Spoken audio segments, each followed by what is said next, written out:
Well, good evening, everybody. Because we are a little bit behind schedule, I'm going to go ahead and start. Let me just get this set up. So for those of you who may already know me, you know me as Kristen Meghan, the loudmouth liberty enforcer. I am a contributor for Infowars.com, the Next News Network, and a bunch of alternative media sites. I want to tell you a little story about my previous identity. In my previous identity, I'm known as Sergeant Kristen Edwards. 2001, I didn't really know what I wanted to do with my life.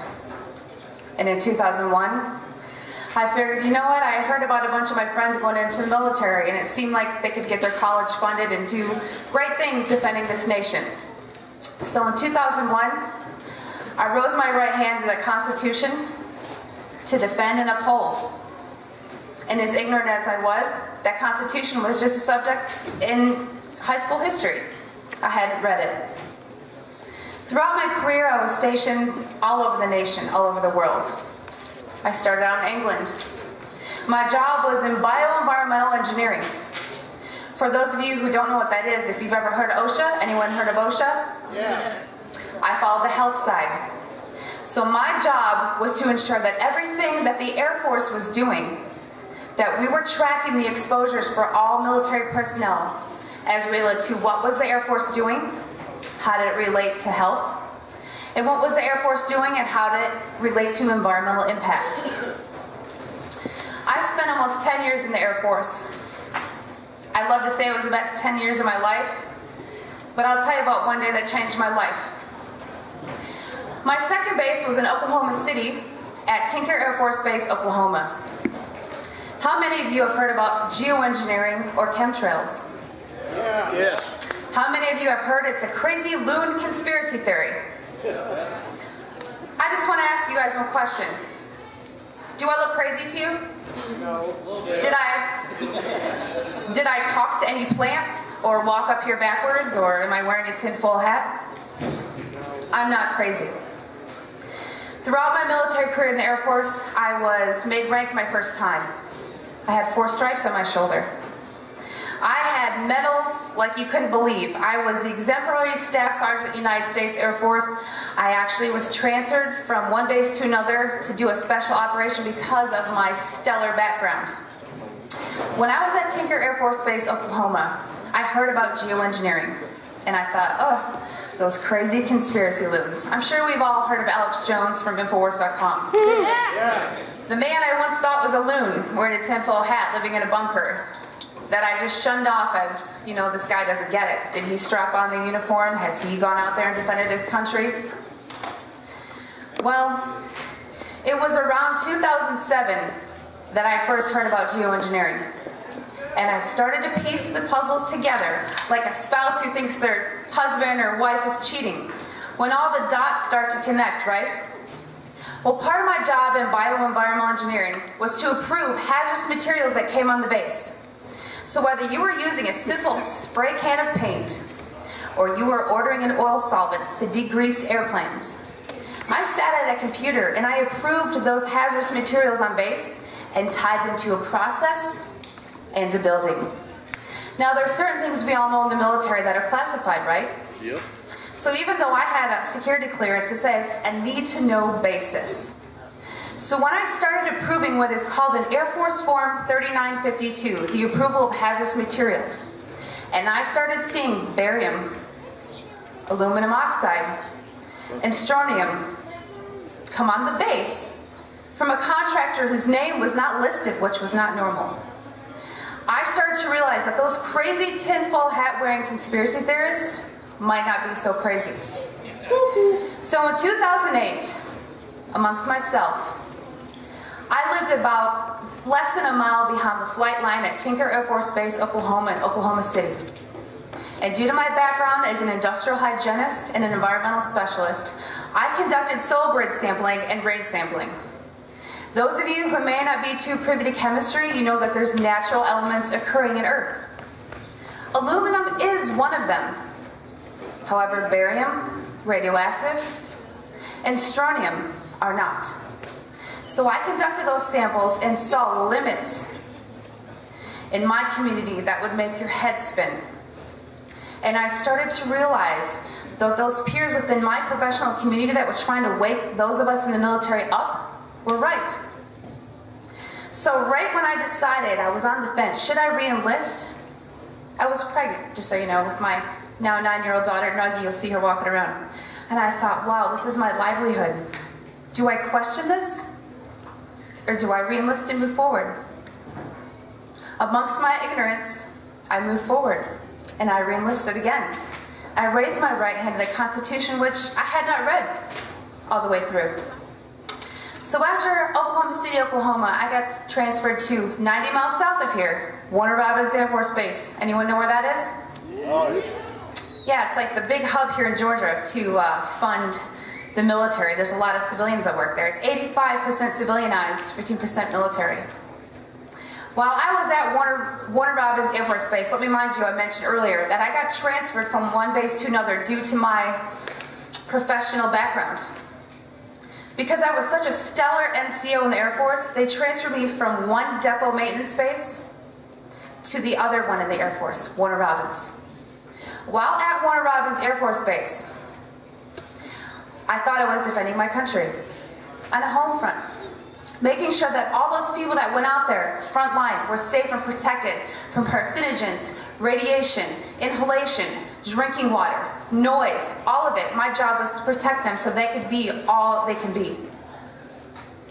In 2009, late 2009, I stumbled upon something that changed my life. I ran across an operation at Warner Robins Air Force Base, which was exposing thousands of civilians to carcinogens. Those of you that are familiar with OSHA, in general industry and construction industry, for different constituents known as hazardous materials, OSHA sets levels for which certain employees can be exposed to. Well, what if I told you that these employees were exposed 100 times over that occupational exposure limit? That should probably scare you. That's an acute and an immediate hazard to carcinogens. People were getting sick. People were getting cancer. People had sores in their mouth from something called strontium chromate or chrome-6, a carcinogenic metal used in military operations. So after what I saw at Tinker Air Force Base, Oklahoma, and then what I saw at Warner Robins Air Force Base, Georgia, everything that I knew, everything that I thought I knew, this great nation, we are heroes. I had 4 stripes on my arm and 11 medals and ribbons on my chest. I thought I was protecting my homeland. When I brought to my commander to his attention that there were people exposed to these hazardous pollutants and people were getting sick, I'll give you the synopsis of the story. I took these air samples, I took the swipe samples. These people were actually dumb and ignorant enough to threaten me in writing. My threat was, mind you, I had a perfect history. Not one article of paperwork, not one Article 15, not one negative aspect on my record. I was the poster child for what an Air Force NCO should be. I was told that if I told the employees, which is required by law, that they were exposed to these materials, that my commander had the authority to lock me up in a mental institution for up to 120 days without being questioned. At the time, my daughter was 5 years old. I was told, who will take care of your daughter, because I was divorced. I was threatened to be locked up in a mental ward for trying to do my job. I was threatened to have my one child who I love with all my life taken away from me because I tried to do the one thing I was trained to do, protect the workforce. So folks, let me tell you, 2001 is when I entered the military. 4 stripes on my arm, 11 medals and awards on my chest. But it only took one day to change my life. And that day was October 27, 2010, when I left the United States Air Force at almost 10 years, halfway to retirement. I would have been scot-free. I left as a whistleblower of the United States Air Force. I had my life threatened. I was followed. My phones were tapped. I had journalists at my front door. I had no job. I left the United States Air Force honorably as a whistleblower. It is because of what happened to me in the Air Force an avenue in which I thought I was a hero, an American hero, as we all think those in uniform are. When I realized that we are not honest and that the core values that the United States Air Force taught me were completely just talking points, it made me sick to my stomach. After leaving the U.S. Air Force, I worked for the Department of Veterans Affairs, which I figured I would be blacklisted and would never get a job with the U.S. government. Why I worked for the U.S. government, I don't know at this point, but it was easy to get because I was a disabled veteran. Why I was at the Department of Veterans Affairs, thinking I could turn things around. You know what I witnessed? How many of you are veterans here? Right here. Several of you. That is. Let me tell you about a little program that the Department of Veterans Affairs has. When you come in with PTSD, depression, anxiety, drinking problem, substance problem, they put you on psychotropic drugs. They put you on psychotropic drugs in which they get kickback for and profit for from Big Pharma. And then when you get addicted, they put you in a program called DDTC. It's called Drug Demand Treatment Center. So once they get you on these drugs that they profited from, they then put you in a program that they get government grants from to put you in rehab. So those of you who are veterans, I would really rethink your care at the veterans facilities. And I know in saying that as a former employee, puts a big bullseye on my forehead. But frankly, I don't care. Because let me tell you the difference between 2001 and 2013. I read my Constitution, front and back. I read the Declaration of Independence. I read it all. And I stand here admitting to you that I was an ignorant person in the United States military who thought they were a hero. But you know what? Ego, I can tell you, I consider myself a hero or an idol now. Because I put my career on the line as an industrial hygienist who now works in the private sector after leaving the VA. And as a contributor to Infowars.com, to the Next News Network, to different avenues which you can spread your message, I realized that instead of dwelling on all the negative that really changed my life, I am here to redeem myself. And I'd ask you that are veterans, or any of you that are civilian, what do you do in your careers? Do you work in the medical profession? Do you work in an airport? Where do you work? And what do you see? Because I guarantee you, if you step back and you connect those dots, you will see things that never made sense to you before. So as I fight the hatred and the disinformation trolls and those who try to ruin my reputation, for every negative thing I find about myself on the internet, excuse my French, but it pisses me off. And you know what? It makes me pull out some more documents that I took before I left the United States Air Force. And I save them, and I publish them, and I send them to my family members throughout the country. And I have friends tell me, be careful. You know what I tell them? Be careful what? I was in the United States military. They have my social security number and my address and my cell phone number. They can find me. So what I want to leave with you here today is to tell you, if you know someone who's in the military now, or you know a veteran, engage them.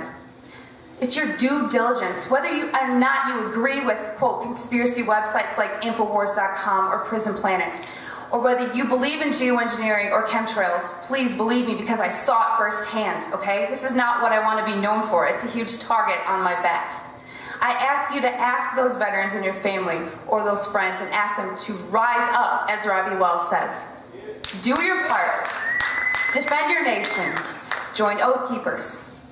Get in touch with all the alternative media outlets. Support the acts and musicians. You guys, it all matters. I have people tell me, why do you do what you do? There's nothing we can do about it. I know the TSA is unconstitutional, but what can we do about it? Well, let me tell you, I've done things about it, okay? I've shot documentaries. I've done TV shows. I have things in the works I can't even mention so that they don't get edited before they air. You can do something about it. So just remember these numbers. 2001, I thought I was doing good. 4 stripes on my arm, 11 medals on my chest. One day to change my life. What day will be yours? Because trust me, it will come. It will directly affect you, and you will remember this. So please, rise up, do your due diligence, do your own investigations, and support your military by educating them. Thank you.